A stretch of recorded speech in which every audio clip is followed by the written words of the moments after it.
to another episode of Growing Your Successful Business. I'm Brian Harding. This is the business about all things, or the podcast about all things small business. Remind you, we had some really good numbers last week. We're starting to get some real traction as far as listeners, so don't be afraid to tell a friend or a coworker or a family member about our podcast if they have a small business and they have a need for some free information. This is a great place to get it. You can check me out at growingyoursuccessfulbusiness.com or brianlharding.com. There you can find all the links to our Facebook and YouTube channel. And you can also email me at brian@brianlharding.com if you have any questions, if you want to be a guest on the show, if you want to be a sponsor on the show. That's how you get a hold of me. Today we're super fortunate to have Michelle Graham with us. And I'll go over Michelle's bio here a little bit and then we'll get to talking to her. Michelle is the CEO and co-founder of Graham & Graham Eldercare Consultants, a Washington-based care transitions and referral agency. She's a certified senior advisor, a certified information referral specialist in aging and disability. That's quite a moniker there. She's also a paralegal and a collaborative law eldercare specialist. She was awarded the Heart of a Social Worker by Puget Sound VA Social Workers, Woman of the Year 2013 by the Puget Sound Business and Professional Women, and her company, Graham & Graham Eldercare Consultants, received the Torch Award in 2015 from the Better Business Bureau. Michelle has worked in the long care industry for more than 29 years. Prior to founding Graham & Graham over 9 years ago, she had been an assistant living administrator in a skilled nursing facility, admissions and marketing director, AL regional sales manager. What's AL mean? Assisted living. Assisted living regional sales manager, a staff recruiter and retention consultant for 17 SNFs in Washington. What's an SNF? Skilled nursing facility. Skilled nursing facility in Washington, Oregon, managed operations of 9 certified nursing assistant training schools, and an in-house nursing registry with over 70 RNs and LPNs. Michelle is sought out as an educational speaker on topics related to long-term care, cost, types of options, mediation in long-term care, employee satisfaction and retention. She has spoken at annual state conferences for associations, including the Washington Healthcare Association and the Association for Legal Professionals and the Adult Family Home Council. And she's been an active legislative advocate for elder consumer rights, meeting with members of Congress in Washington, D.C., as well as promoting increasing regulatory standards in the elder referral industry, writing amendments, and providing insights to other states seeking regulation. Holy smoke, that's a lot. You are busy.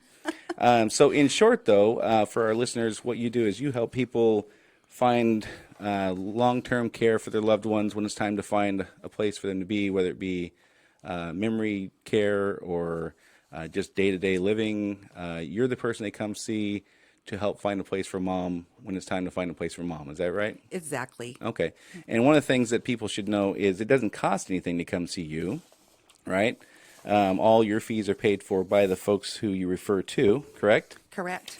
So if you know somebody or you are somebody who has mom or dad or grandma or grandpa who has kind of reached that phase in life where it's time to let somebody else help with taking care of them, you can reach Michelle at Graham & Graham Eldercare Consultants at 888-217-1655 or grahamandgrahamec.com.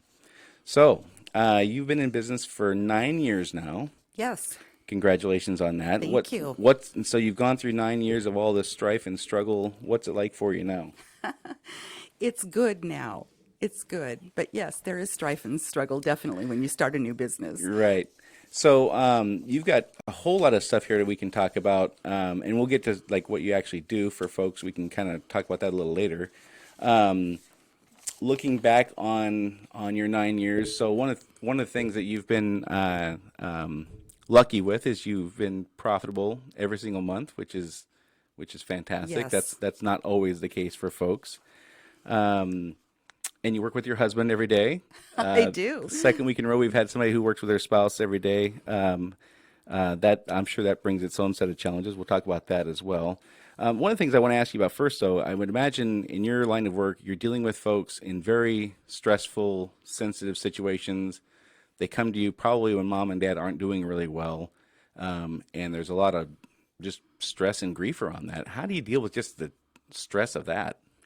Yeah, it was a learning experience for us. I've been in long-term care 29 years, but for some of my team members, learning how to manage that was a difficult thing. We're dealing with a lot of pain and sorrow, grief and loss. Our typical client is in the middle of a crisis. They've mom's had a stroke, she's in the hospital, and they realize she can't go back home. Those kind of things, broken a hip, had a fall, has Right. memory issues. And so there is a lot of grief and loss surrounding that. And because we all have big hearts and we care, you can take that on, Sure. and we've had to learn how to do self-care and do a good job of it, and recognize in each other.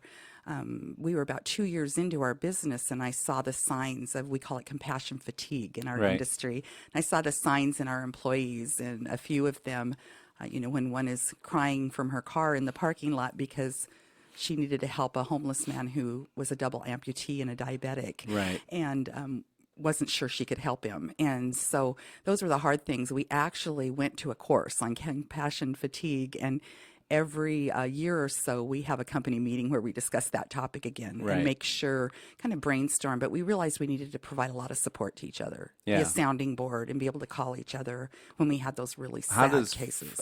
compassion fatigue manifest itself? What are the symptoms? What do you look for? It's similar to grief. It's a similar signs of grief. So there can be sorrow, there can be a sense of helplessness, literal fatigue. It can impact you physically. We all at one point realized that we were impacted, our health was impacted, not being able to sleep. Similar to depression as well, Right. are some of the signs. So we've had to learn to recognize those, and we have done a good job over the years, but it's taken a while. Yeah, I'll bet. So you've been in business 9 years, as we mentioned. You've been in the industry 29 years. You had 20 years of experience when you decided to start your own business. What was it like starting out for you? Well, it was very exciting for us. We, I do work with my husband, and you mentioned that. I had to have a laugh about that because people ask us all the time, "How do you do that? How do you work with your spouse?" Right. I love him because he was surrounded once at a conference with people asking him that question, and he said, "I like my wife. Aren't I supposed to like my wife?" And I said, "Perfect answer. Good answer. Good answer." But the reason it works for us is that we each have a different skill set. So we're not doing the same exact thing in our business roles, and that's what works for us. And Gotcha. so we know what we each do. We support each other in it, but we do, and we have separate offices too. That helps, I'm sure. Yes, Yeah. yes. So you start out like last week we were talking about the experience, all the excitement leading up to you're starting your own business, and all the momentum is moving forward, and then you turn the lights on day one and it's kind of crickets.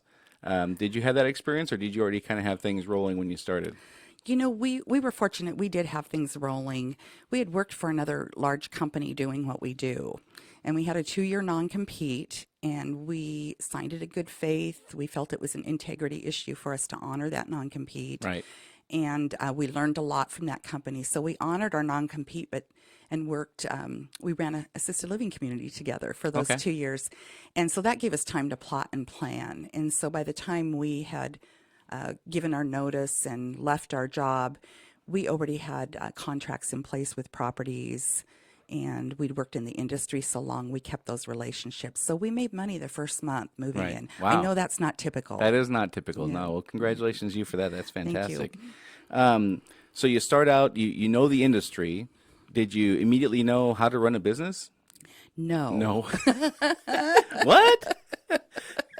You can't see the look on my face, Right, but right, right. that's Brian laughing at me Yeah. because, no, I had, my husband Jerry and I had both been in management positions. At one point, he was the national recruiting director for GE Capital's long-term care insurance division, and I had run assisted living communities. And so you think you have that business knowledge. It's just not the same. It's not the same as having the support and resources of working for a large corporation. And so that was the new part. And we learned some things the hard way. Right. Yeah. Yeah, we'll definitely get to that. So looking back over 9 years, what are some things you can look back on and say, this was just an absolute success for me? I think we learned our business model. The thing that we love the most about what we do is that all of our referrals, we've done trial and error. We've spent a lot of money in the early years on advertising, different types of advertising, thousands and thousands of dollars. And every year we try something new for about the first 4 years. And really, the best model for our business is relationship development. And it's the joy and fun in it, too, is building trust relationships with people. Right.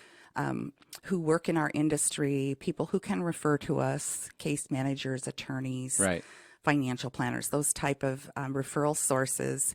And that I think is we're most proud of, because Sure. we wouldn't still be here after 9 years if we hadn't built some great relationships with people who trust us. Right.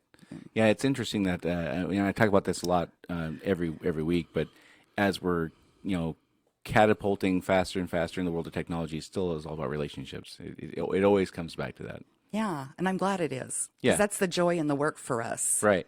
Right. Whether Right. it's with a family that's grieving or a referral source. Right. Yeah, I mean, I look back on our history, and I'm not a super outgoing kind of person. I don't leave my house looking to make 10 friends a day and things like that. But over the course of our existence, I've created some absolutely phenomenal relationships, and really in ways that have changed my life. I mean, I have people who started out as just business acquaintances who have become some of my best friends in life, and I can't imagine it going any other way. It really is the blessing, outside of creating the lifestyle you want and the financial security that you hope to gain. Getting all the relationships is certainly a nice side benefit of running your own business, I Yeah, would say. yeah, it sure is. So outside of relationships, what other kind of things can you look back on and be really happy that you've been able to endure? And what are some successes you would look at and think they changed the course of your business or whatever? Yeah, well, I can think of a couple different things. One of them is when we first started, there's going to be obstacles that you cannot anticipate. Right. And you have to be able to step back and take a look at those and persevere. If you really, really want a business, you have to be willing to persevere. And we were about 6 months into, sacrificing, waiting our 2 years out, a non-compete. Didn't mention we actually lived out of town in an assisted living community. Yeah, you lived in Vancouver, right? We did. And so we lived in a building, and there was a lot of sacrifice involved in that. And 6 months in, a bill appeared in Olympia targeting our industry, and it would have just killed because we're relatively new industry, so they Right. didn't really understand what we did. And that was a huge obstacle. It was scary. But I spent about 3 months down in Olympia learning how to lobby, meeting with different legislators and doing some public testimony and writing some amendments, and co-wrote with another person some amendments to the bill that we finally got in that Right. made it acceptable Yeah. to our business. And so that was a big cheer, like, whew, and yeah, kind of scary too. Right, Yeah, right. yeah. Yeah. Similarly, I've gotten involved in things in our industry in a legislative way. Our industry is kind of the opposite. Our industry hasn't been kept up to date in Olympia. They literally haven't rewritten the law in any significant way since 1973 that governs our industry. And so I've written amendments. I haven't had anything passed yet, but I've helped write amendments with a team of other folks, and things are looking really good for next year as far as we've kind of gotten all the obstacles out of the way, it seems like, and it should be a pretty much smoother path next year. But it's interesting to get down there and get involved and see what really goes on. And I'll tell you, for people listening who don't care about politics, we certainly won't get into a political conversation here, but something that does matter for every person in the state and the country, whether you're looking to change legislation or not. What I find the most interesting and terrifying thing about it is it's not what people think, in that the dollar is not the currency anymore. Time is the currency. And if you don't have that, if you're not willing to put aside the time, you're not going to get anything done. You could write the biggest check in the world. You could write $100,000 check for a candidate. It doesn't matter anymore. That's not the currency. The currency is time. And the people who will help people get elected, people who go door knocking with a candidate, that is the real currency now, not writing a check.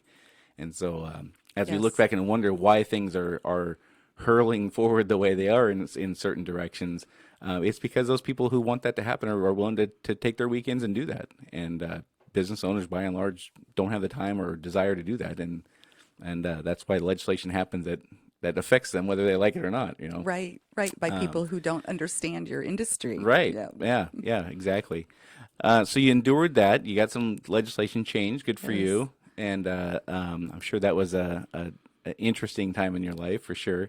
What else? What other kind of stuff have you been through that you would call a success?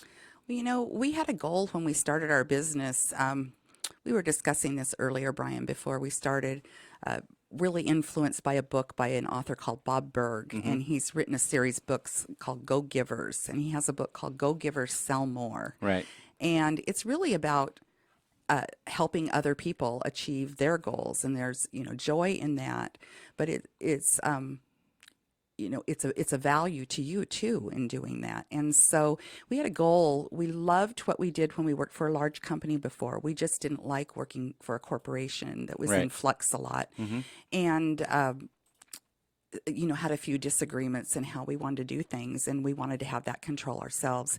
But we loved it more than anything we'd ever done, and we really wanted to share that. We wanted to share that with employees. We wanted to bring other people in who said, wow, I'm doing something that has such purpose and gives me such joy.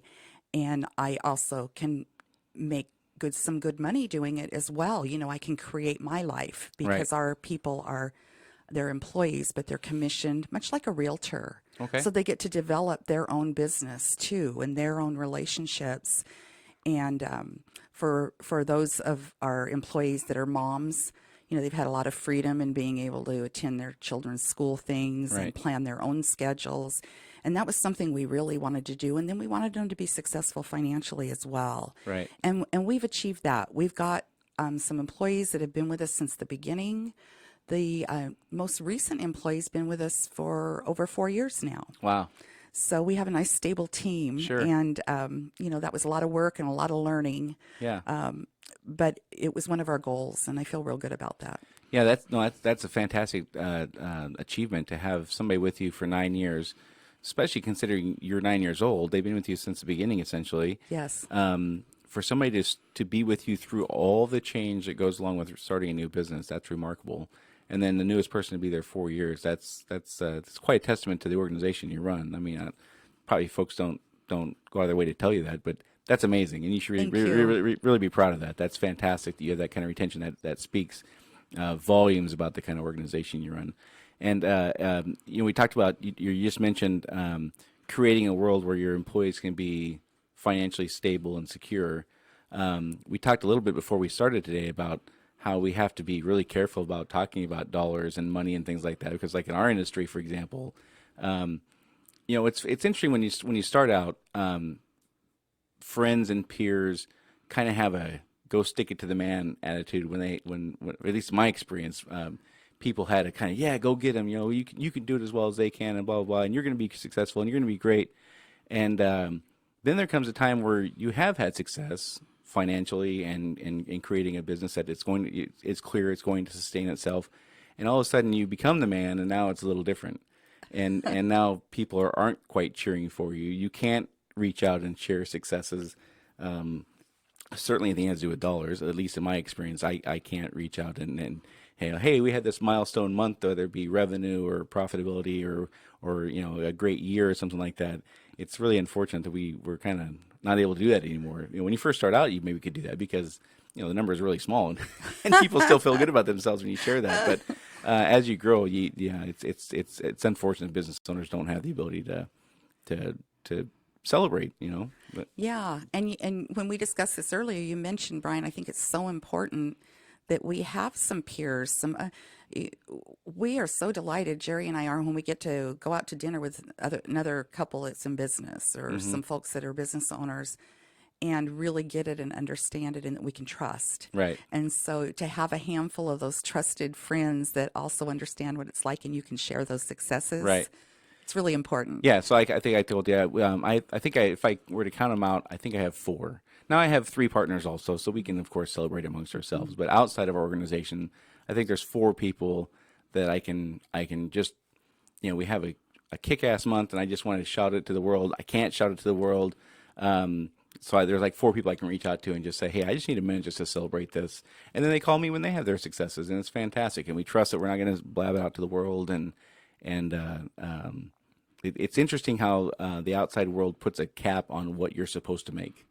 And a plumber is only supposed to make X amount of dollars. If you make over that amount, well, now you're just ripping people off, or something's not quite right. And every industry kind of has that. So I would recommend for people who are in business and running business, find those handful of people you can celebrate with, that you can trust And when if I'm having a down month and somebody calls me and says they're having a great month, it's exciting to hear that. It kind of motivates me again, and likewise when I can share with somebody and help motivate them. I mean, you have to have that. People Yes. have to be able to celebrate, and even though you can't shout it to the world like you can your kid's 10th birthday party, it's good for the soul. I think. Get Yes. that stuff out there. So, you've created a lifestyle. You get to work kind of remotely now. You Yes. just bought some property in Arizona, which sounds like it might be kind of a retirement destination for you, but you're able to fully function remotely, which has got to be absolutely fantastic. So good for you Yes. on that. Yes. What's it like when you leave? I mean, so I don't understand. Help me understand. You don't have an office necessarily, right? Right. Everybody kind of works from home. Everybody works from a home office. Yeah, we don't need a storefront. Gotcha. Yeah. So it's not like you have to leave the brick and mortar place and go to wherever. You're kind of always open, and you're kind of Yes. always the business follows you. Yes. So you don't have to have that angst of leaving behind somebody running the show while you're 4 states away or something like that. You're kind of always in control of that. Then We are, but we do at this point have some trusted employees so that if you really want to turn your phones over to somebody else, they cover for each other, right. do those kind of things. In our roles, Jerry absolutely loves the family consulting piece and working with the families, and he's always done that and always wants to do that. So I have done more of the executive management and the marketing of our business. So a lot of that marketing is done in person. He Right. says I'm playing all day. Yeah. Going to the chamber and Yeah. going. There's always appetizers and good things to Yep. drink. But it's and I love that. But it's also educating people about what Right. we do and that we're here and we do a lot of that. I do a lot of that through speaking engagements too. So we can't be gone too long. Right. Right. But we do have a great team that we can rely on. Yeah. And It's yeah. funny. It's funny you mentioned the chamber events and the marketing. I remember. Okay, so our company, plumbing, more or less, plumbers across the United States and probably across the world. The model is you spend X amount of money on advertising, and you can expect, or marketing, and you can expect to get, roughly 9 times that in return. That's kind of what the model is. Our model has turned out to be, we go to places like the chamber and other networking groups and things like that, and we network, and so we don't spend money on marketing like most companies do.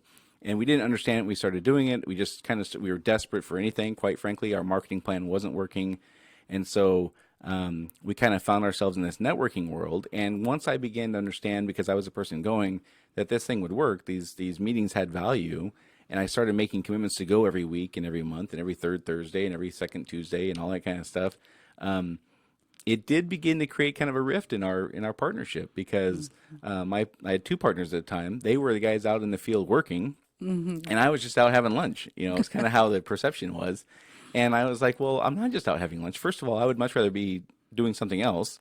I'm not as I mentioned earlier, I'm not a super outgoing people kind of person. I would much rather be dealing with accounting stuff than out meeting people.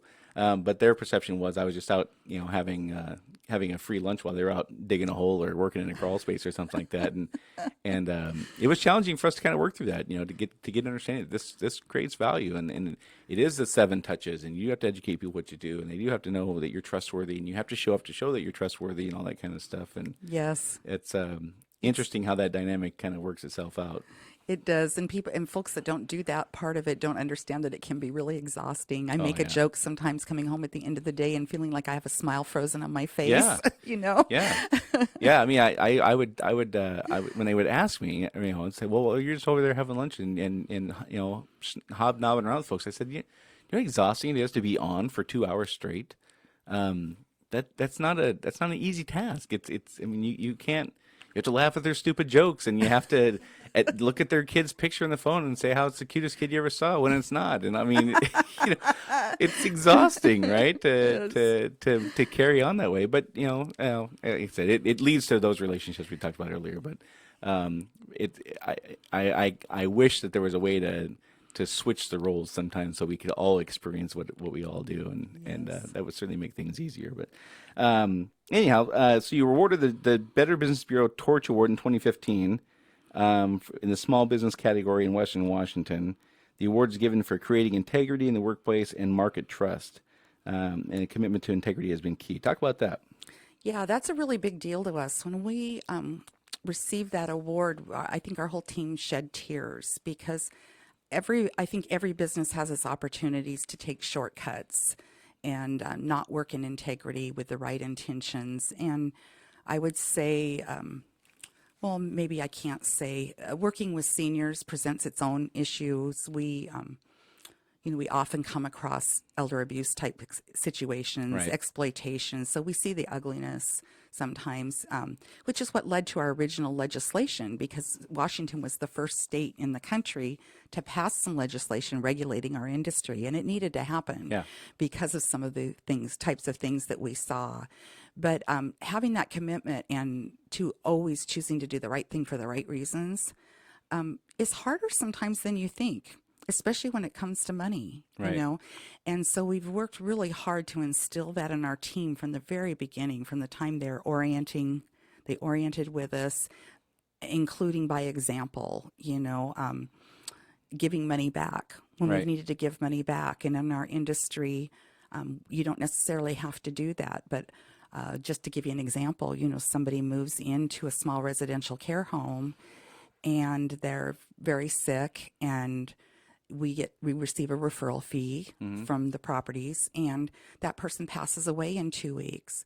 Well, it's not common for companies like ours to give it back, but my team is so ingrained and they're so focused on doing the right things for the right reasons that they have every single time never disappointed me. And I let it be their choice. But every single time they've come back and said, that was a lot of work for that small residential care home.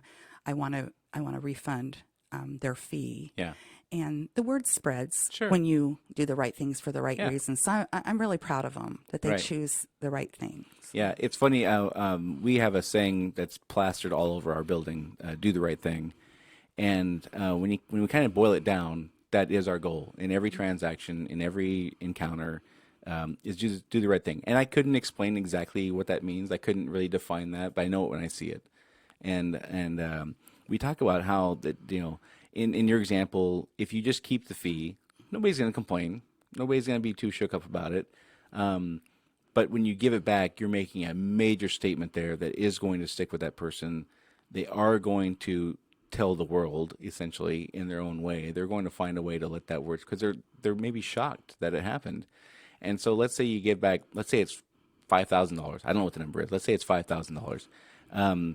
I would argue that you would get at least 10 times that in return for just doing the right thing because it's becoming more and more rare.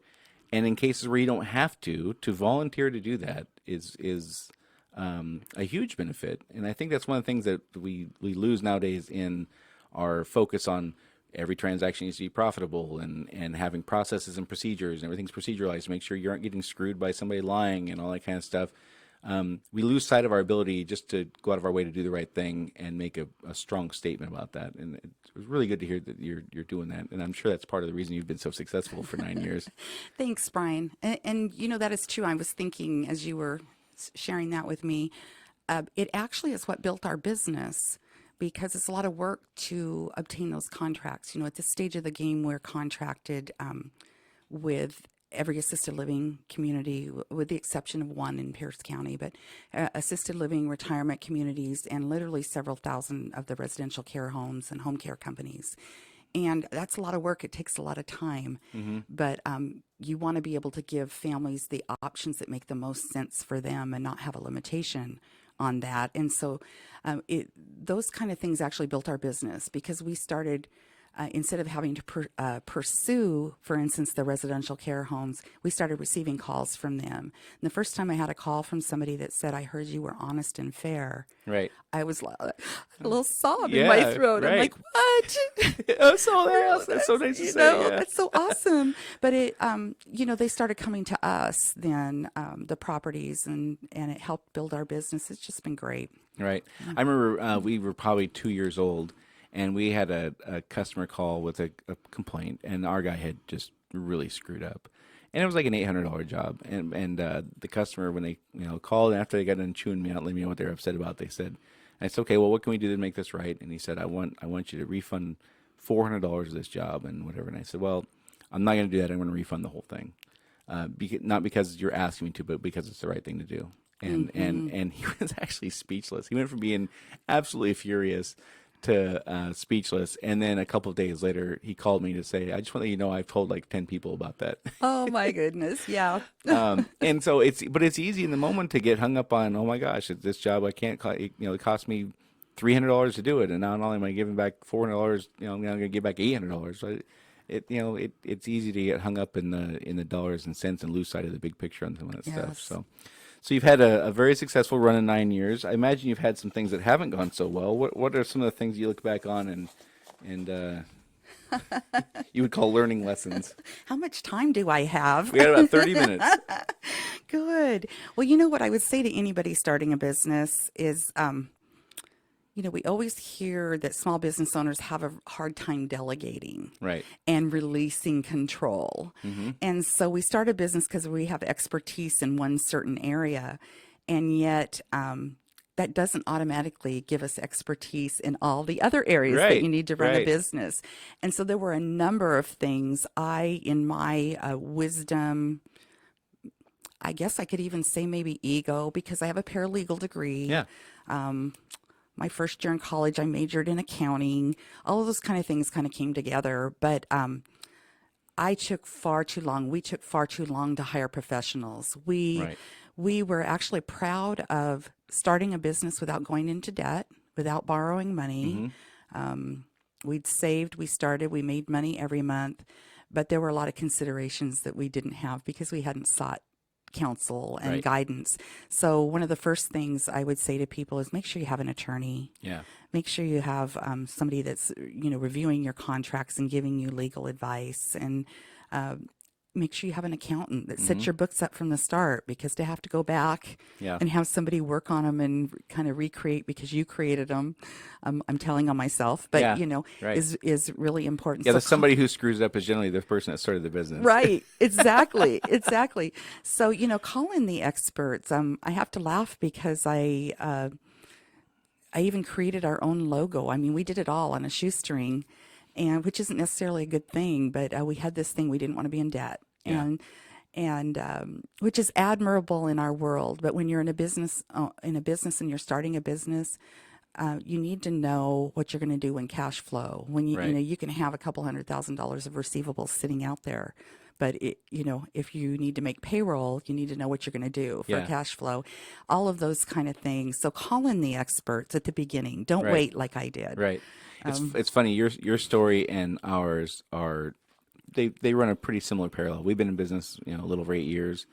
We didn't hire an accountant. I thought I could do it. We didn't hire an attorney. We used LegalZoom.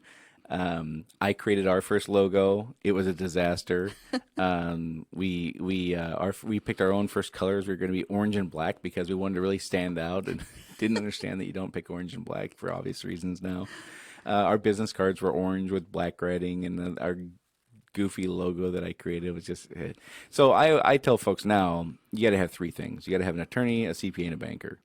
And even if you're not going to borrow money, you need a plan. You know, Yes. what is the plan? What's when do you need a line of credit?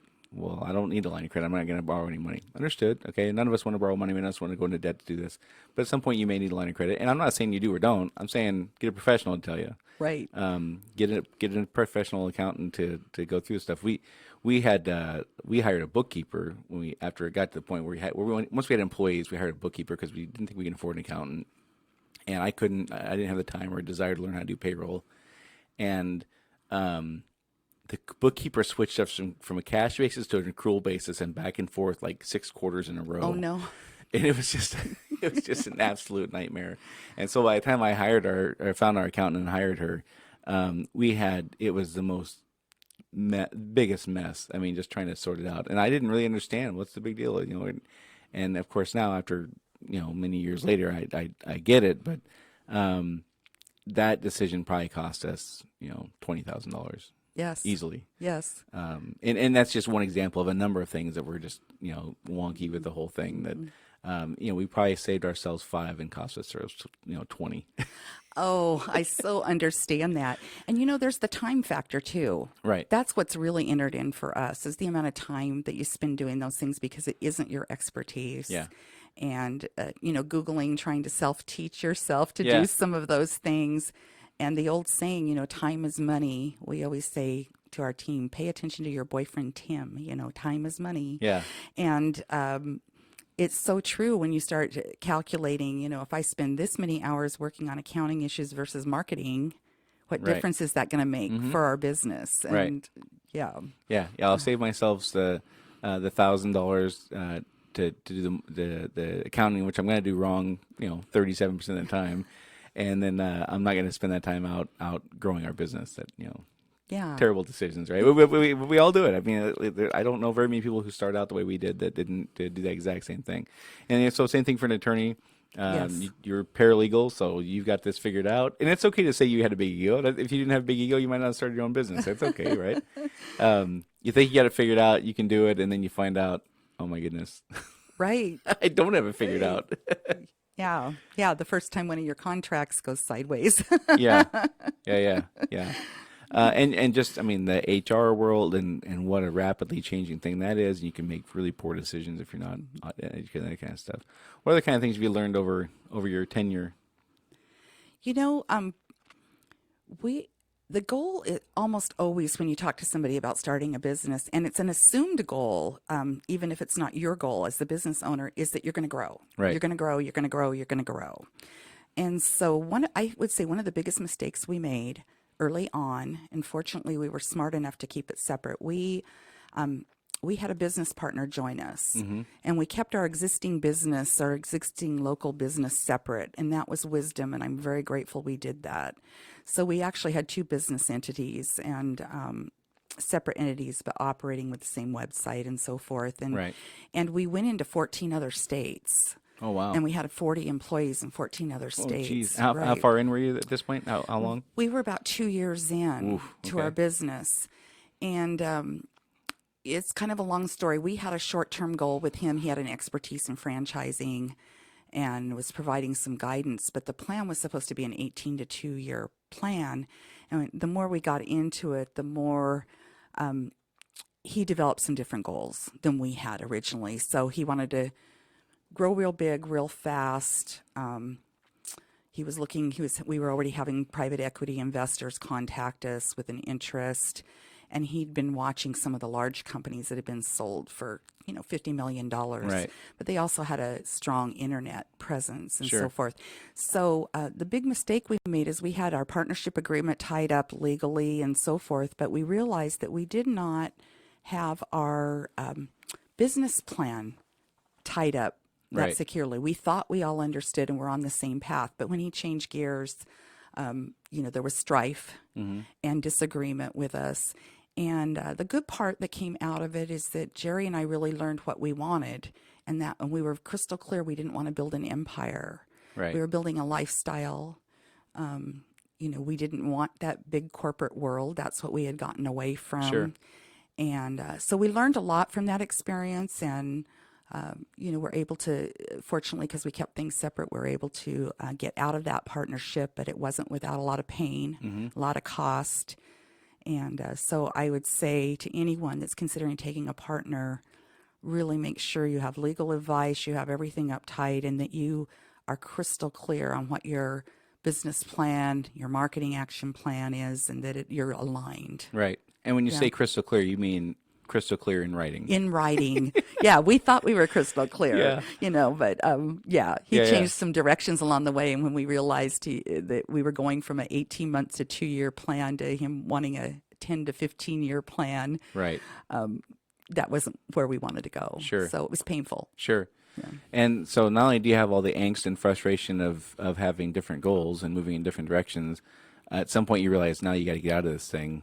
Yeah. And what a nightmare that must have been. I can't even imagine. Yeah. Lots of tears at 3 a.m. Yeah. Yeah. Not only lamenting the relationship, but holy crap, what's it going to do to our business? What's our business Right. going to look like when this is over with? Right.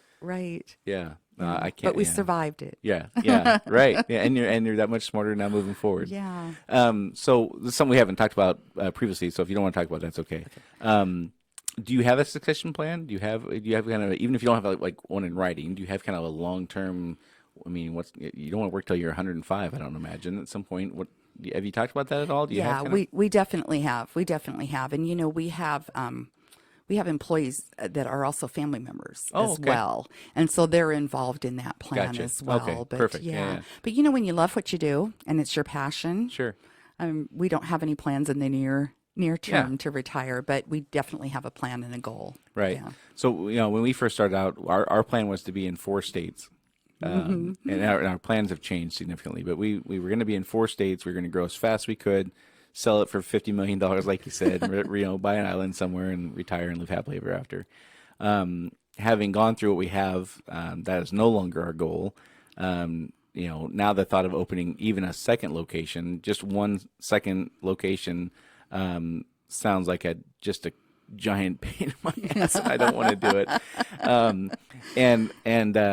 So then we kind of shifted gears. Like, okay, well, I could, what I do now, I oversee the accounting, and I still do the networking and the marketing part, all that kind of stuff. I could do that till I'm 70. I only work 4 days a week now. That's been that way for a few years. I don't have a desire to be retired at 55 anymore like I once did. And I'm not even sure it'd be healthy for me to do that. I remember when I was a Teamster, my first job, real job out of high school, I had to go through a Teamster class, and they said the average age for retirement after retirement for a Teamster was 17 months, because people just retire and they don't have a purpose anymore; they just die. Right. And that's really stuck with me. And so now it's like, okay, well, I could do what I'm doing for a long time. So our plans have changed, and you kind of look at, okay, well, if we're not going to sell this thing, what are we going to do? And so we talked to our attorney and talked to another attorney and kind of got some advice. And they said, well, it's a 7 to 10 year process. You can't just flip a switch and hand the keys to somebody. It doesn't work that way. You have to, if you're going to hand it to somebody, you've got to do it very gradually over time to make sure that you train them in what your goals are, and you continue to have it run your way until it's time for you to not have it. And then you have to have the ability to step back and let them run it. That sounds scary as hell. Yes, yes. It's that delegating, releasing control Right. thing that we have a hard time with. Right. Yeah. So we started out. We kind of kicked ours off. We brought on a partner who's an employee, and she's somebody we obviously trust implicitly and things like that. And so, just when you and I hadn't talked about that, I was just kind of curious when you talk about all the legal stuff that goes along with it. What your thoughts were on that? So we talked about marketing. Your marketing is kind of like what we do, where we're out networking and things like that. Have you tried other marketing ventures that? We've learned a lot about that. We thought we knew a lot about that before we started, and we did. I had done that kind of work, and I'd been in marketing management in the long-term care industry for a long time. But we did a lot of trial and error in the early days. We every once in a while would be persuaded to try some type of advertising. We spent thousands of dollars on placing an ad in a book or in the newspaper. And what you really have to understand, any business owner, is who is your target market, who is your client. For our industry, people mistakenly think our target market and our client are elderly people. Right. And they're not. They're not. the adult children of the Yeah. elderly people. Right. Most likely a woman. Right. Most likely a woman in her, 40s or 40s or 50s. Yep. 50s, who's the decision maker, for her parents. And so we kind of struggled with that on how do you get the word out, because we have people every day almost say to us on the phone, sometimes they'll cry and they're so relieved to get some help, and they'll say, why didn't I know about you 6 Right. months ago? So part of us is like, how do we get the word out to people that we're here, that there is an industry like this now? Yeah, It's a right. fairly new still.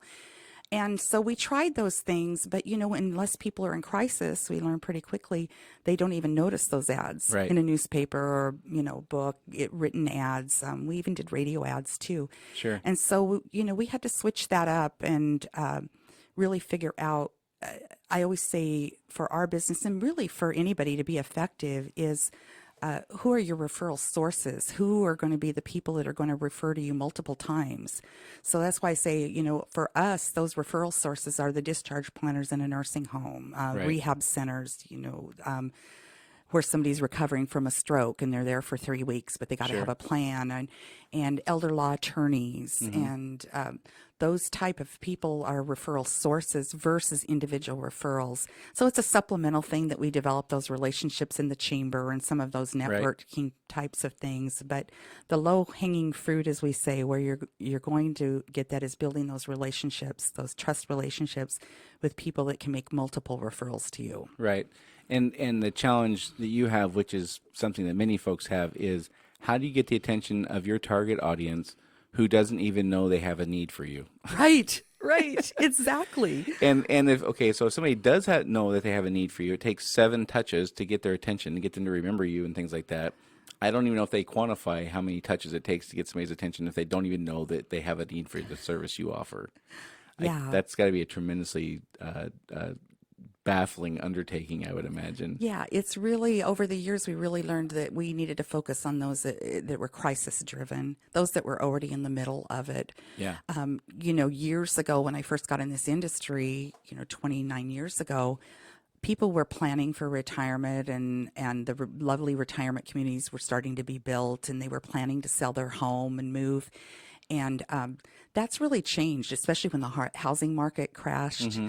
People weren't selling their homes at that time. That's usually their greatest asset to help pay for care. And they weren't just making that decision to sell their home at a loss and move Right. into a lovely retirement community. And so the whole industry overall has kind of changed on how you market. It's not so much let's plan to retire. It's more for our business in particular, it's more crisis driven. Right. Yeah. So I mean, and I'm not even sure how to even phrase this question.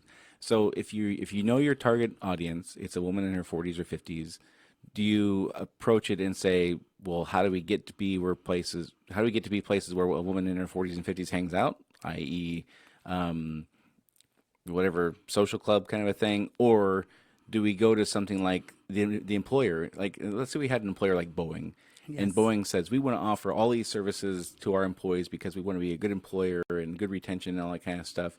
Does it make sense to go to a large employer like that and say, hey, we're here, let us come in and do a 10-minute presentation for your employees just to let them know we exist? Is that something that you've tried? Or Yeah, in fact, it's funny that you mentioned that, because other than marketing directly to the referral sources that I referenced, the other greatest way that we get referrals is from educational opportunities and speaking opportunities.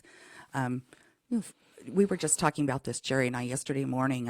3 years ago, I spoke at a Catholic women's group, and there were about 100 women that showed up to just get educated overall on long-term care and planning and dementia, those right, types of things. And we're still getting calls from people that yeah, hung on to our stuff, sure, because that was an opportunity for them to be prepared. right. We'd love to prepare people, so it's Yeah. not just crisis Right, driven. that's what I'm thinking. Yeah. How do you get in front of somebody 5 years before they have a crisis to plant the seed, so at least they know your industry exists. I'm wondering if you could do like church church flyers that still go around. I know like the Catholic Church community still has a monthly magazine that they Yes. send out and things like that. Are those things successful for you at all? Or They are. We have success with developing relationships with parish nurses. okay, There's parish nurse programs. right, So, all of those types of things. So, as a owner, when you're looking at your marketing plan, you're doing a balance. I reference low hanging fruit. sure, You need to go where you know you're going to get some business, right, which is the types of referral sources. But then you're also doing the stuff that's going to pay off in, like you said, 5 years. 5 years, yeah. 3 years, 5 years. So you have to have a balance of that, Right. of those types of things. And So what's the decision making process for you? How do you decide how much time and money to commit to the right now versus how much time and money to spend to the 5-year return? we're constantly reviewing our results. I think that's the thing. You can't just coast along, and which is easy to do when you first start in a business and you're just like putting out fires Right. and you're so crazy busy. But you have to slow down and evaluate your results Right. on a pretty continual basis. And so we have a great administrative assistant who puts together reports for us now. It used to be me, but we're looking every month at where our business came from, our conversion rates, who those sources were, And then we're mapping out, we call it a marketing action plan. And we're mapping that out for the coming quarter. Nice. And so we look at that. Jerry and I look at it monthly. We look at it with our team quarterly, semi-annually, and then annually. Right. So for our whole team. Sure. Yeah. So let me back up to something you said earlier. You mentioned one of the things that you struggled with was growing too fast. And this is a term that is thrown out there all the time. The number one thing that we heard when we started out was, you can't grow too fast. You can't grow too fast. But nobody ever says what the heck that means. What is growing too fast? Is it 25% a year? Is it 400% a year? Is it doubling your employees year over year? If you were to sit down with a person who's starting out their business and there's, let's say, 6 months in, and they figured out the accounting, hired an accountant, they got a lawyer, they covered all the other basic stuff you would coach them up on. How would you phrase that to somebody when you say growing too fast? How would you quantify that to them in a way that would be meaningful for them? That's a good question. And if you don't have an answer, that's okay, because I don't. Well, a couple things came to mind as you were saying that I would say to somebody. First of all, when I reference that, you have to be able to have the resources and support systems in place and financial systems in place to manage that growth.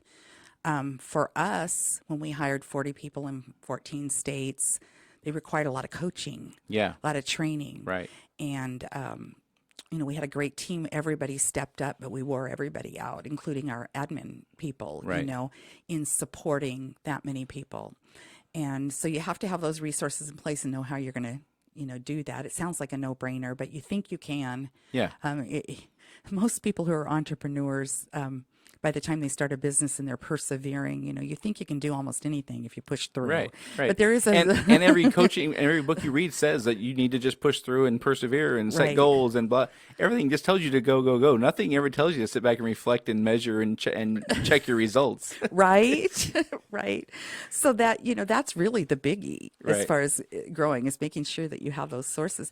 The other part of growing, the other part of it is, I'm talking about team and infrastructure, but it's also, can you meet the needs of your customers? That's like the biggest no-brainer. Can you provide good customer service? Right. Are you prepared to meet? If we were to ramp up, for instance, on the internet, leads through the internet, which we've learned over time for us, we don't do.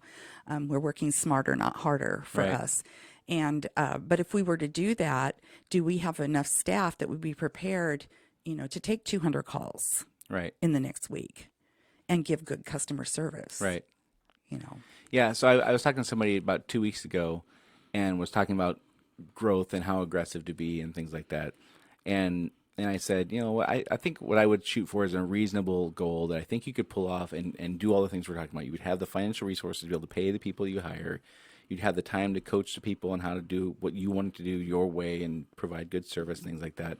And I said, I think you can shoot for a 30% increase every year, 30% revenue year over year. Now, having said that, now I'm saying 30%. Our second full year, we grew 400%. Oh my goodness! But we had to. We couldn't do what we knew we were going to do, and cover one city. We had to cover, the Puget Sound area is, I don't know, what is it, 70 miles north to south and 30, 40 miles east to west, or 50 miles east to west, whatever it is. We knew we couldn't cover that territory with a small crew. We had to have a large crew. And the sooner we got over that hump, the better off it was going to be for everybody.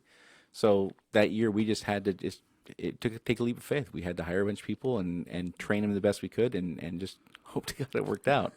And then since then, we've done pretty consistently. We grow 30 to 40% a year.